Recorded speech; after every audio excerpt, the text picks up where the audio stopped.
আল্লাহ রাব্বুল আলামিন জিবরাইল আলাইহিস সালামকে বলবেন, জিবরাইল দেখো আমার আর কোনো বান্দা আছে কিনা যার শরীরে যাররা পরিমাণ ঈমান ছিল।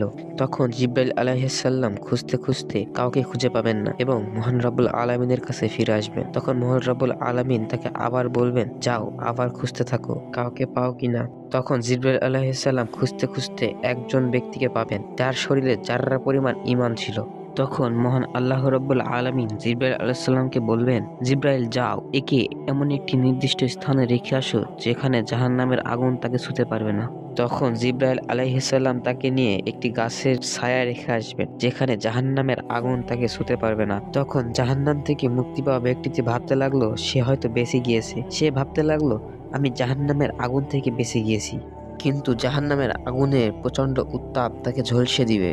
তখন সে আল্লাহকে ডেকে বলবে, আল্লাহ তুমি আমাকে জাহান্নামের আগুন থেকে রক্ষা করেছো, তুমি আমাকে একটি নির্দিষ্ট এমন একটা জায়গায় রেখে আসো যেখানে জাহান্নামের আগুন আমাকে ছুঁতে পারবে না। তখন মহান আল্লাহ রাব্বুল আলামিন জিবরাইল আলাইহিস সালামকে বলবেন, জিবরাইল যাও একে এমন একটি নির্দিষ্ট স্থানে রেখে আসো যেখানে জাহান্নামের আগুন তাকে ছুঁতে পারবে না।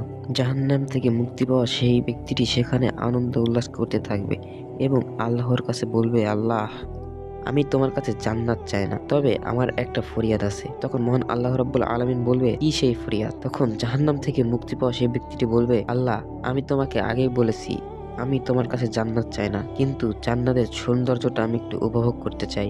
তখন মহান আল্লাহ রাব্বুল আলামিন সেই জাহান্নাম থেকে মুক্তি পাওয়া ব্যক্তিকে বলবে, তুই না ওয়াদা করেছিলি যে তুই আর আমার কাছে আর কোনো কিচ্ছু চাইবি না।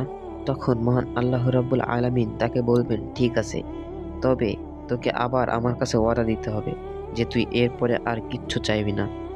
তখন জাহান্নাম থেকে মুক্তি পাওয়া সেই ব্যক্তিটি বলবে, ঠিক আছে আল্লাহ, আমি এরপরে আর তোমার কাছে কিচ্ছু চাইবো না।